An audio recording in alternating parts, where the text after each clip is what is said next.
Good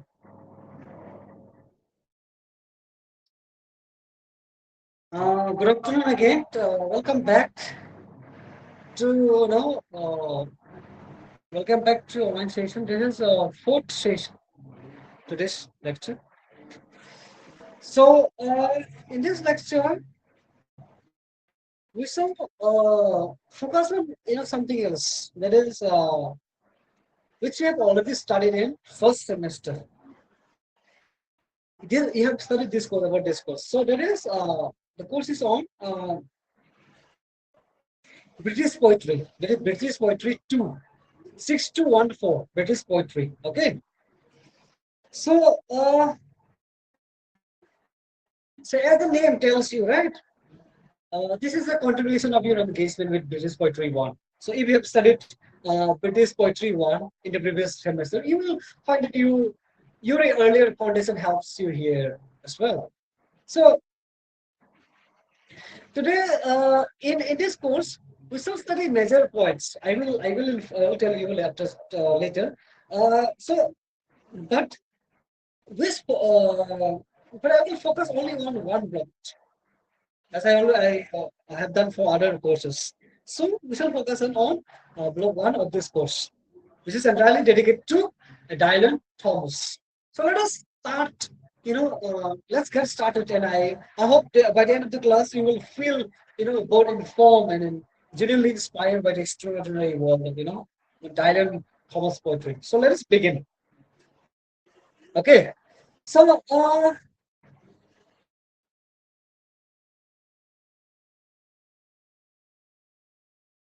here again, lecture contents.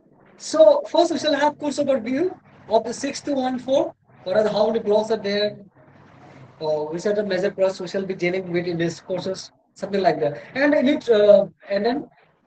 unit breakdowns of today's lecture. Unit 1 to 5, block 1, and then learning goals, objectives, and outcomes. And discussion of unit 1 and 1 to 5 of block 1. And then question for progress, your progress. Question related to your progress and how that is how far you have understood the topics. And then we shall finally conclude and then uh, tell you about next lectures topic. Now this is the course overview. As you can see here, there are in British poetry part 2, there are 4 blocks. Block 1 deals with Dylan Thomas. Block 2 deals with W.S. Auden. Block 3 deals with Robert Browning. And then Alfred Tennyson block 4. Okay, so these are the major British poets and their significant points. So it will help you understand, as a students help you understand the theme styles, uh, literary importance of modern and Victorian poetry. Okay, so now let's move on to unit breakdown. So in block 1, Dylan Thomas, there are 5 units.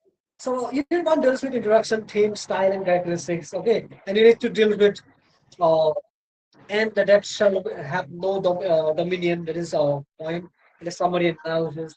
And unit 3 deals with Fernhill, the first 3 stanzas, and unit 4 deals with again Fernhill, last 3 stanzas.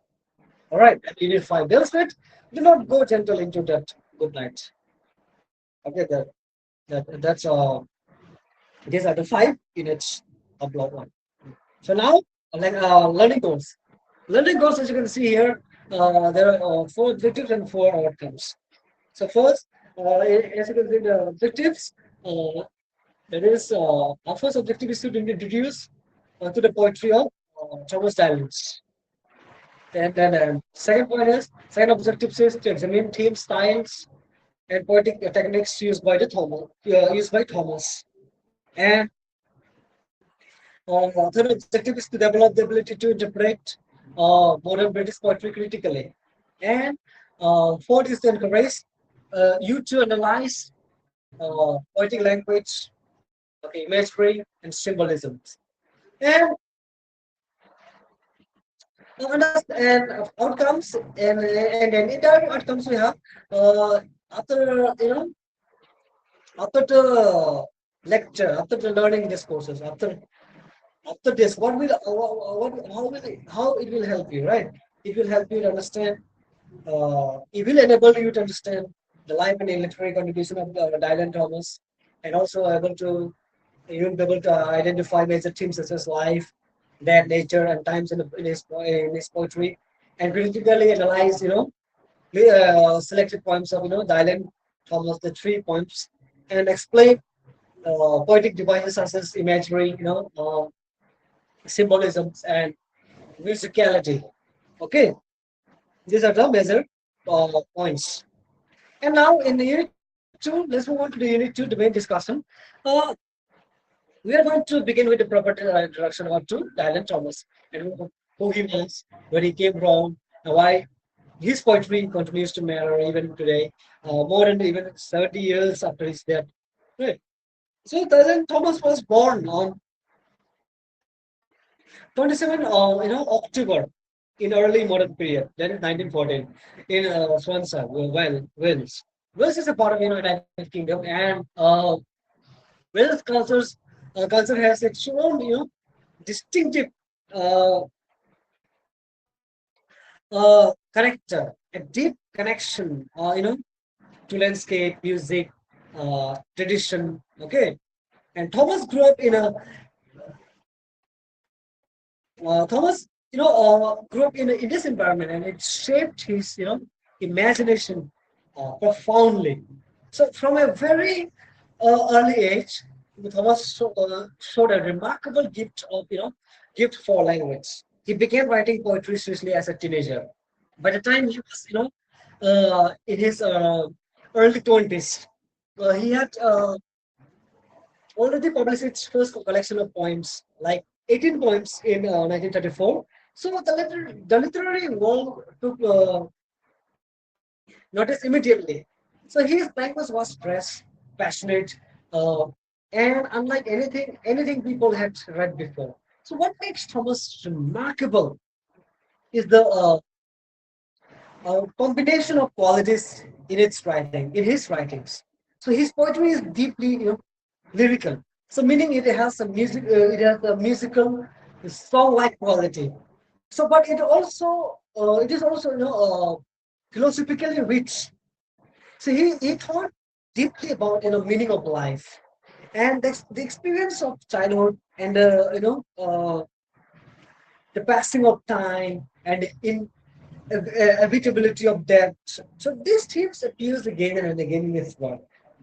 So Thomas was also, uh, was also famous for his, live poetry reading. He had, he had readings. He had a powerful, uh, melodic voice. An audience were often deeply moved hearing him read his own work. So this was important because poetry is meant to be heard, right? Not just read silently. So tragically, Dylan Thomas died at a very young age. He passed away on November 9, 1953. So in New York City at the age of only hardly 39. So despite his short life, he left behind a body of work that is considered among the finest in the middle language. So his poems are studied in universities all over the world, and you are studying them today, right here. See, we are discussing even in our university, right? Even after many years have passed. So remember this. When you read, Daniel Thomas, uh, we are reading someone who burned brightly and briefly. So who poured everything he felt about life, nature, time, and death into his words. So that is what gives his poetry its intense, emotional power. Okay. So now let's move on to the next slide. That is continuation of Unit 1. That focuses on major themes in Dylan's poetry.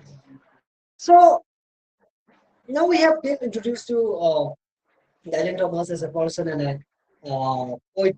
Let us look now. Let us look more carefully at the major themes in his poetry. Understanding themes is essential because themes are the central ideas or message that a poet is trying to communicate. Once you understand what a poet thinking about, the poems themselves becomes much easier, to understand and to appreciate. Yeah. So the first major theme is nature. Nature is actually central to Thomas' poetry. He grew up near the Welsh countryside, the rivers, the hills, the farmland. So and all of this comes alive in his writings. He uses images of field, rivers, trees, orchards, stars, and animals to create rich and sensory pictures. But for Thomas, nature is not just decorative. It is a living force that represents the energy, mystery, and the beauty of life itself. So the second theme is death and morality. So this is probably the most well-known aspects of Thomas' work. So he was deeply aware of death, of the fact that all living things must eventually die. But importantly, Thomas does not Thomas does not treat that simply as a tragedy. He often presents that as a part of what? A natural cycle. So that is, connected to renewal and continuation. So this is more philosophical and even hopeful way of looking at mortality. Okay, so time and memory. Thomas was fascinated by how time passes and how memory stays with us. So many of his poems reflects on childhood. So looking back at innocence, joyful moments with both happiness and sadness. So there is a sense of longing. So of wishing you could go back, but also an acceptance that time moves forward and things must change.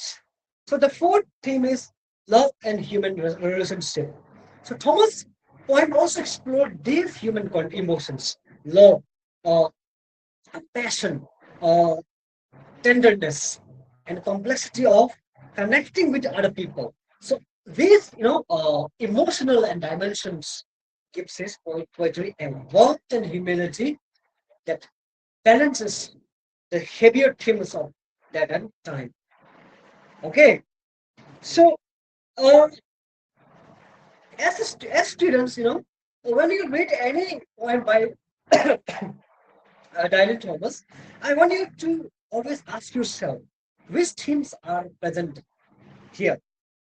So, is the poet talking about nature, death, time, or love? So, or perhaps more than one. So, this habit of identifying themes will help you write much stronger answers, even for your exams, and even when you explain to the students, your students or your friends, right? So, it will help you a lot. So, next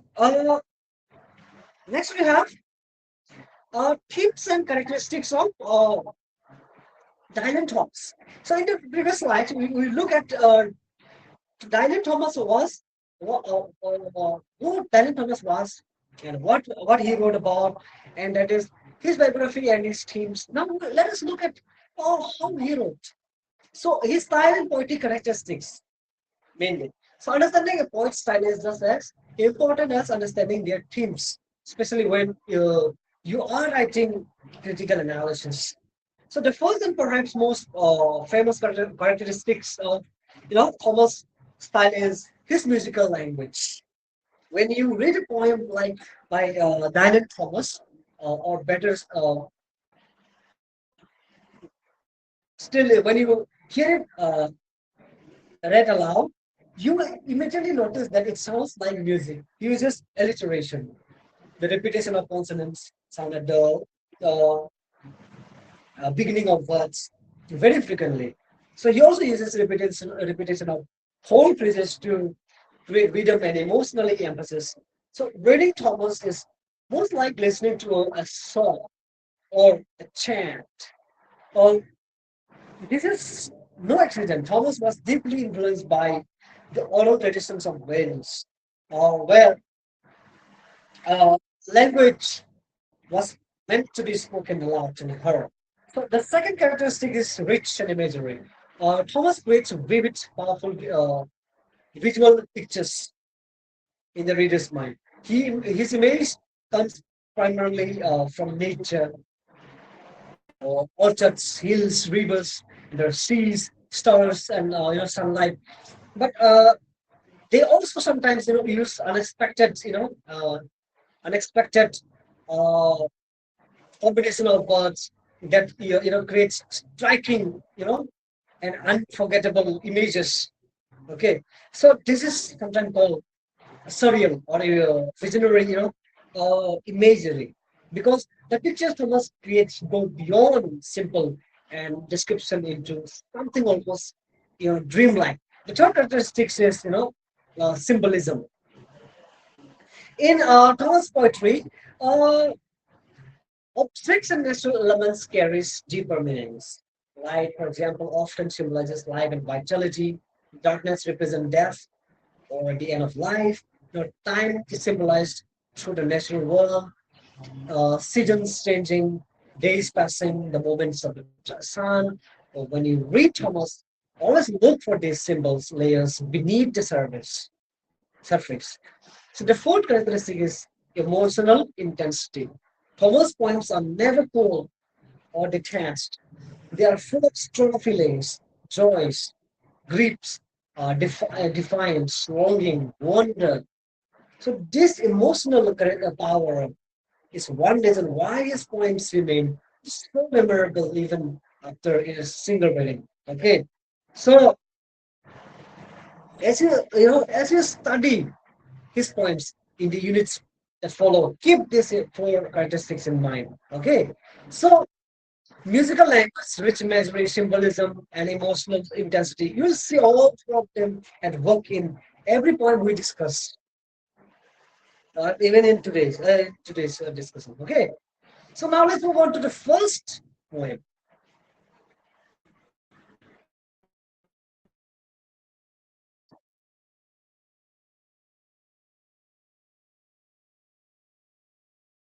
So the first poem is "And That Shall Have No Dominion."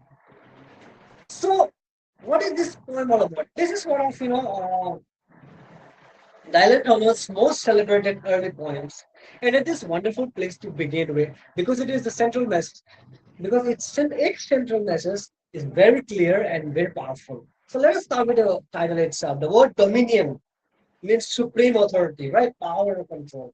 So the title is marking a statement that shall have no dominion, that does not have ultimate power. This is the core idea of the point of the entire poem. And and Thomas stated boldly right from the beginning. So poem is divided into three stanzas. Okay, each of which opens and closes with the same line, and that shall have no dominion. And this repetition is deliberate. It creates a chant-like, hymn-like quality and reinforce the central argument of the poem each time it appears. So in the poem, Thomas describes what happens after the death using vivid and imagery from nature. And he talks about men being, united with the sea, being, lifted by the wind, becoming part of the stars.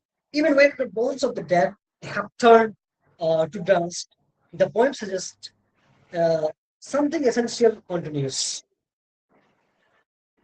like the human spirit, the memory, the creative force. These do not simply vanish. Thomas uses the sea, the sun, the wind that stirs all these natural forces and as symbols of eternal and ongoing existence. The message is that these forces are far greater than death, and human beings are connected to them. So the point is that even human suffering, pain, torture, wounds cannot destroy the spirit. No matter how much a person suffers before death, something in them persists. So this is a poem of defiance and affirmation. Thomas is not denying that people die physically. Of, of course they do, but he is arguing that uh, that is not final word. That is not the final word. A life in some form, continues. Creativity, memory, and the forces of nature outlast the body. Okay, so this is confronting, not confronting, so comforting, but also intellectually rich idea, and it is expressed with tremendous lyrical power. Okay, so this is about uh, the summary, and that shall have no dominion. Now let's move on to the analysis. So now let us move into the prose analytical reading. So literary analysis means looking carefully at how the poem works, its techniques, right? Uh, its language, and the effect this have on the reader. The first important technique is there is to notice is what repetition. As I mentioned earlier, in this lecture, the and that shall have no domain is repeated at the beginning and end of the stanza three times in total. So this is a very deliberate structural choice. Repetition is in poetry does several things. It creates rhythm, it builds emphasis, and it makes the central idea what impossible to miss. So every time Thomas repeats this line, he is hammering uh, home the message. How? That is not the winner. The second technique which analyzes symbolism. Let us look at the natural symbol that Thomas uses. The sea is a symbol of the vast, uh, endless process of life. It is always moving, always alive, impossible to stop. The stars represent eternity and cosmic scale of existence. So the wind says that it is an invisible but powerful forces that continue even when we cannot see them. All these symbolic elements support the poem's argument that life, in a deep essential sense, is more powerful than death. The third thing is to discuss uh, is the theme of renewal. So Thomas draws on the idea uh, that nature itself, uh, you know, cycles through death and rebirth. Seasons change. Things die in winter and return in spring. Human beings, he suggests, as part of this same cycle. That is a transformation, not an ending. The fourth aspects to the is tone. The tone of the poem is as you can see here is defined and hopeful. Okay, it is not a poem of despair or mourning. Even when it mentions pain and suffering, the overall emotional direction is a word. So towards strength, toward life, toward con- continuity. As a student, writing about this poem, always comment on tone because it tells us how the poet wants the reader to feel. So to summarize, in your in the analysis of this poem, make sure, okay, as a student, discuss the repetition in its effect, the symbolic use of natural imagery, the theme of death and renewal, the defined tone. Okay, these four elements together will give you a what strong or well-rounded analysis. Okay, now let's move on to the next point. That is Fernhill, the first three stanzas first. Okay, yeah, right here. Okay, now now this poem is about a childhood, about the feelings of being young, free, deeply connected to the natural world. So, Fernhill was a real place. It was the name of his aunt and uncle's farms in Wales, uh, where Thomas spent summer holidays as a child. Okay, the point is in his is his way of returning to those memories of recreating true language, the experience of being a child in that beautiful and magical place. So let us look at the first stanzas.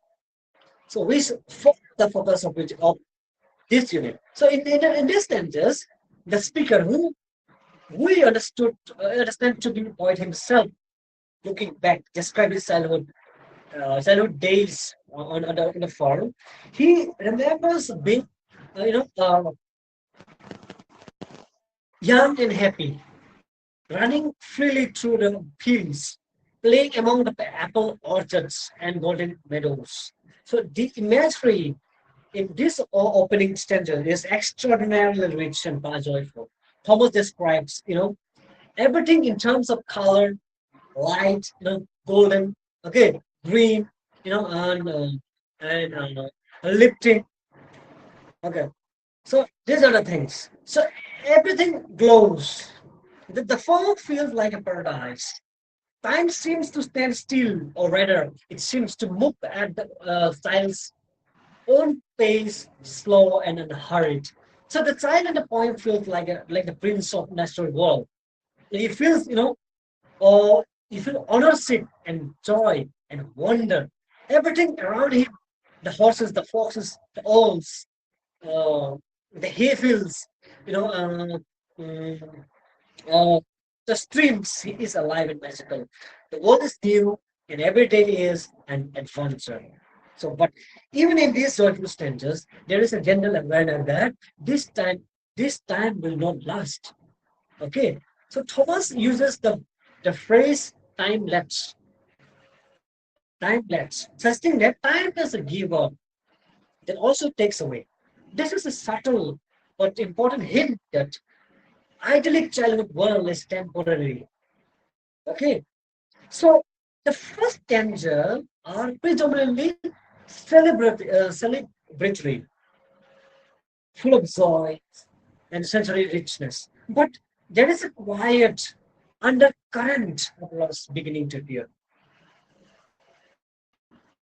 This tension of between joy and im- impermanence is what makes Fern Hill so emotionally powerful. As you read it, feel the happiness, but also listen to that quiet sense of time already moving forward. Okay, now let's see in the let's analyze this. So we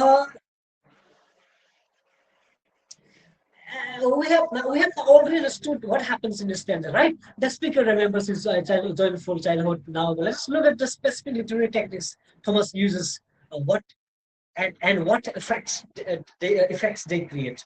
So the most immediate things to discuss is the theme of nostalgia. Nostalgia is a word that comes from Greek, meaning longing to return home. It is the bittersweet feeling of remembering something beautiful from the past that can never go back to. So the entire poem is an act of nostalgia. Thomas is an adult writing about childhood, and this creates a complex emotional texture. Joy mixed with longing, happiness mixed with the awareness of loss. The second major feature to analyze is the natural imagery. So Thomas feels that this danger with a dazzling area of images from the Wales countryside, like apple orchards, uh, golden fields, sunlit mornings, nighttime full of stars, streams, horses, foxes, owls. These images are chosen not just for the beauty, or as not just for the aesthetic, but because they represent a world that felt complete and perfect to this child. So each image contributes to building a picture of innocence and wholeness. So the third technique is to analyze the symbolism of Fern Hill itself. Fern Hill itself. So the fern is not just a physical location in the poem, it is a symbol of childhood, of innocence, of a time when life was uncomplicated and full of wonder. Just as the Garden of Eden is in religious tradition represents the state of original innocence, original innocence. Fern Hill represents the speaker's personal paradise, a paradise he has been exiled, exiled from by the simple fact of growing up.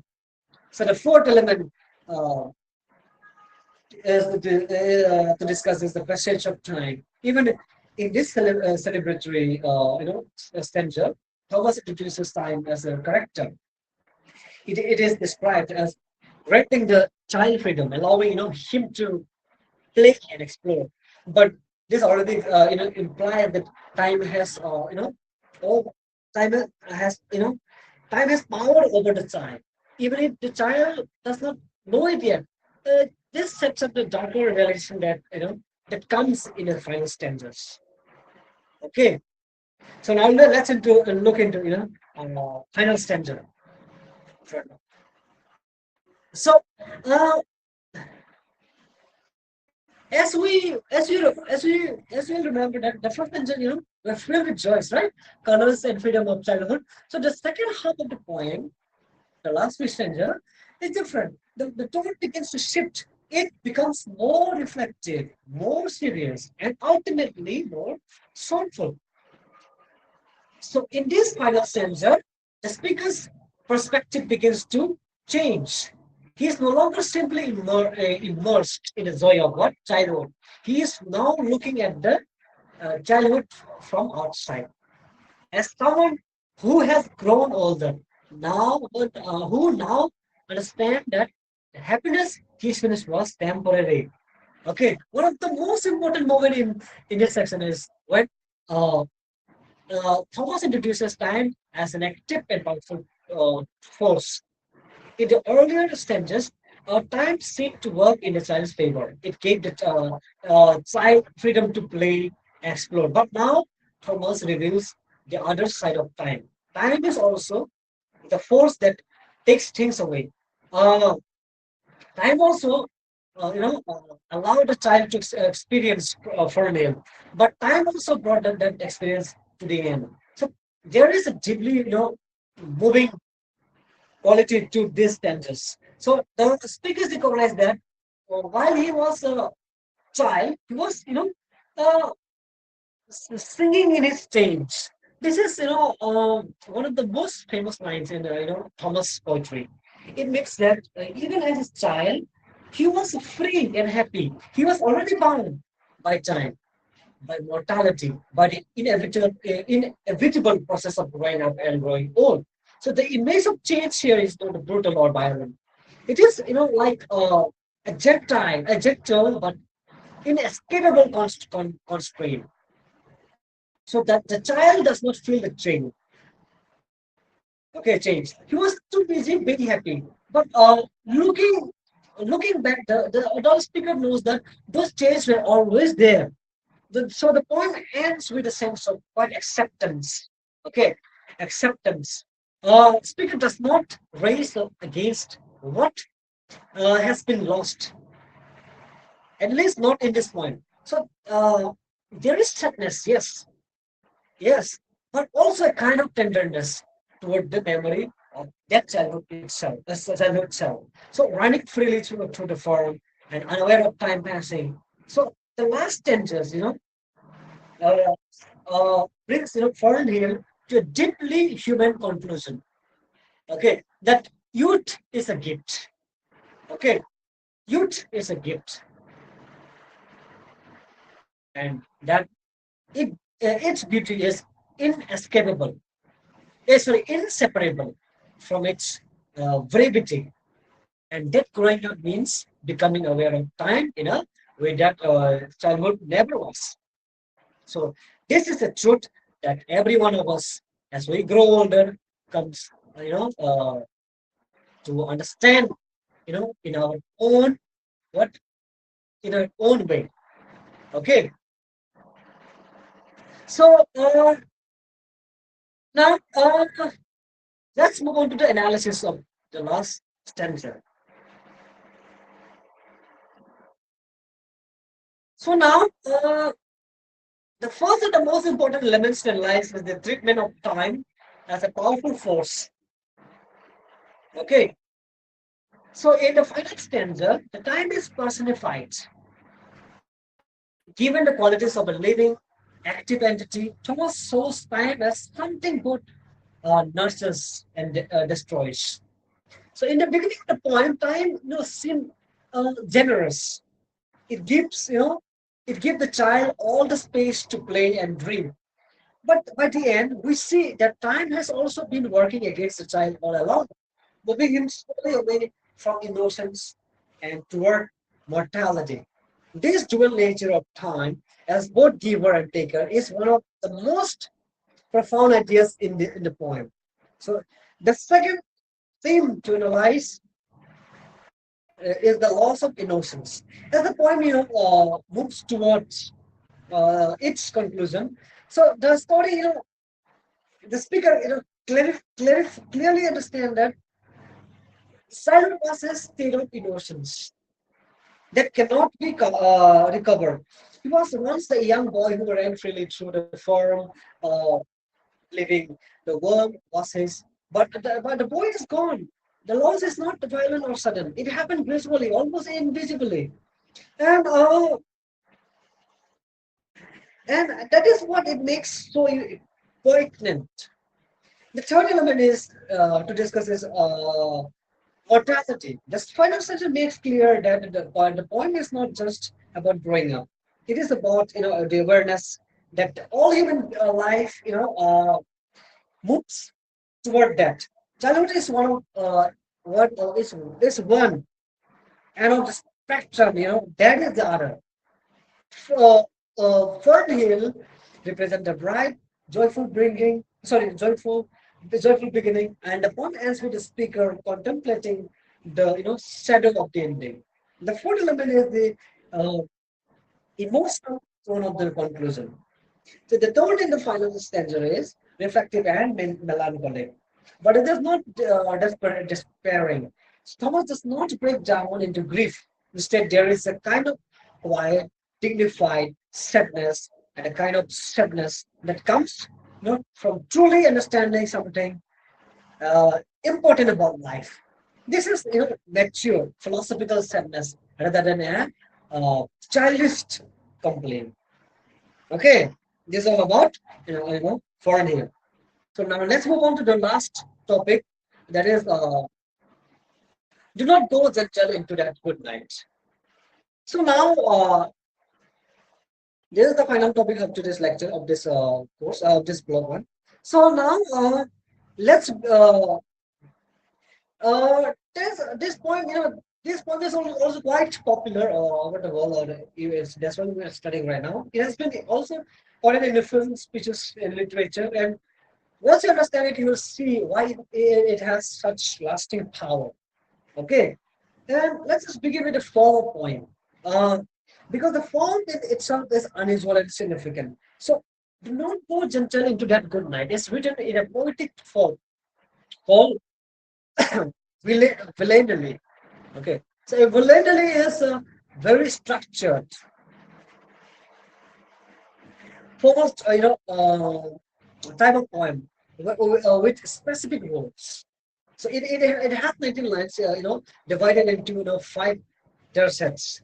That is stanzas of 3 lines, and one final quatrain has a four stanza of 4 lines. So it also has uh, two refrains, 2 lines that repeat throughout the poem. In this poem, those two refrains are do not go gentle into that gentle, not gentle, sorry, gentle into that good night, and raise against the dying of the light. So these are the 2 lines. So that debated or you know the frames. So the strict villainy is significant here. Those Thomas chose this highly controlled form precisely because he was writing about something uh, deeply emotional and personal. The form gives structure to overwhelming feeling. It keeps the grip, and urgency contained within a disciplined framework.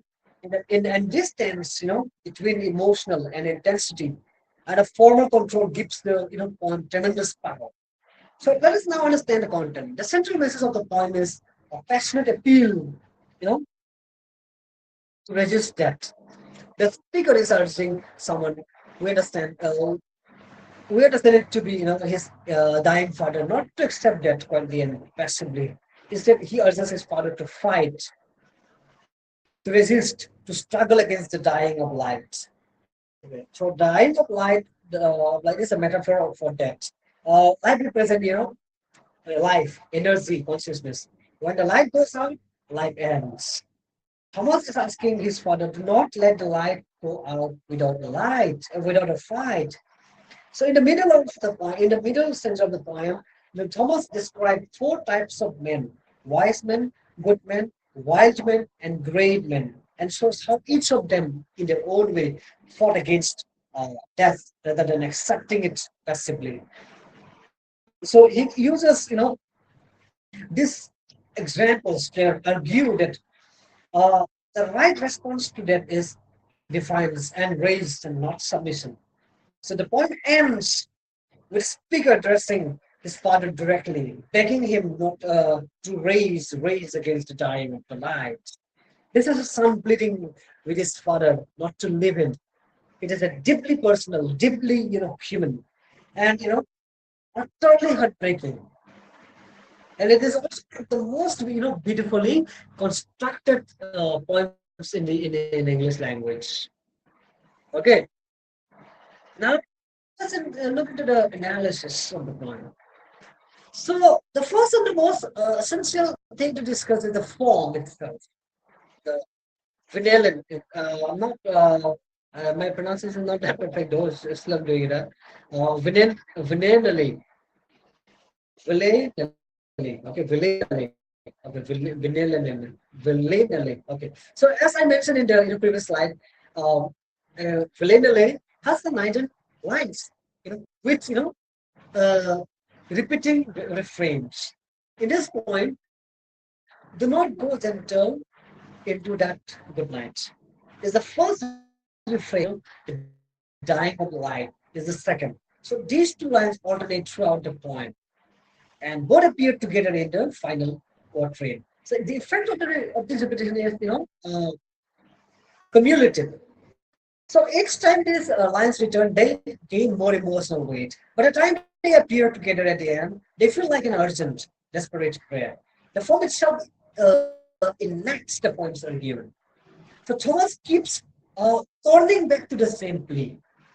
So just as someone at a bedside might repeat the same word of encouragement, and again and again. So the second major element is analyze the theme of defiance. So the point is at its core about refusing to accept that passively. Thomas is not saying that that cannot be defeated. He is saying that it should be faced with resistance, with energy, with the full force of one's will. This is, philosophically interesting. Thomas is not arguing for denial of that, but for an active, spirited confrontation with it. So there is dignity in that defiance. The third element is the deeply personal, emotional context of the poem. So Thomas wrote, this poem for his dying father, David John Thomas. Okay, so his father was a man of considerable intelligence and learning who had spent his life as a school teacher, but had never fulfilled his own literary ambitions. So the island once saw his father as someone who had not fully lived. And in the poem, he urges him not to go quietly. The personal, stakes make the poem profoundly moving. And the fourth element is to analyze the imagery. Okay, so especially the the central contrast between light and darkness. The dying of the light represents that the end of life, and the good night is a gentle metaphor for that. Something that sounds soft and natural, but is actually you know the end. Thomas refuses to let that be described generally. He insists on rage, on fire, on resistance, analyzing this imagery. Will you know strengthen your critical thinking and writing significantly. Okay.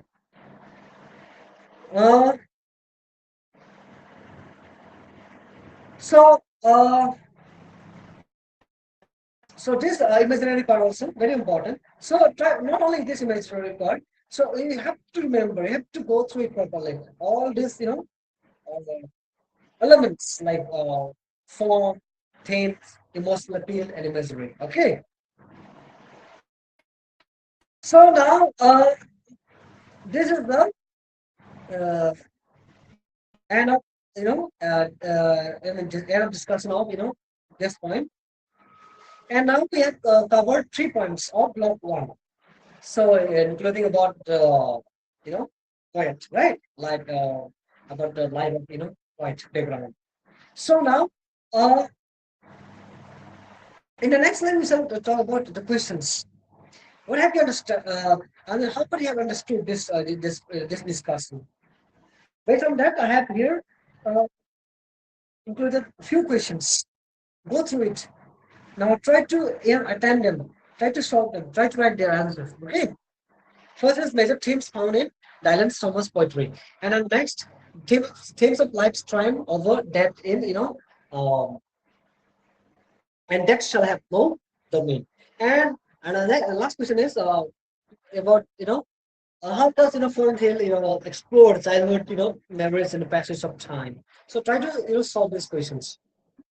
So before that, you have to go through more in detail. You have to go through the SLM of block one, block one of this course, and then also this PPT. Okay, and then try to solve these questions when you understand better. So now let's move on to the conclusion part. So now today we have discussed what? Today in this lesson we have examined and also discussed the life and poetic style of Dylan Thomas, major themes such as life, death, memory and nature. Okay, and also he have also analyzed or discussed 3 points. First point is what, and death shall have no domain, and second point was for him, and another last one is do not go gentle. Uh, do not go gentle into death. Good night. So these are the you know uh, three major points that we have discussed today. So all these points, demonstrate to us, lyrical style and also philosophical reflections on life and mortality. So in the next class, we shall move to another topic that is Block 2 WH Odin. Okay. So be prepared with that and go through.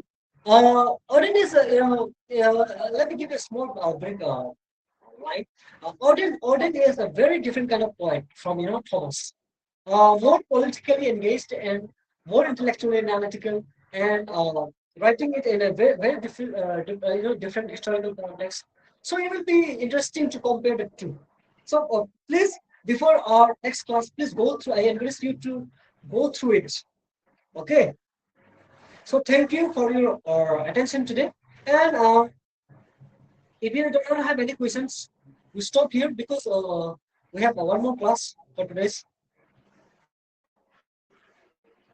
If we do not have any questions, if we do not have any questions, then we stop here for this lecture, and we can start another lecture right after 5 to 10 minutes. Okay, thank you, and see you in the next class.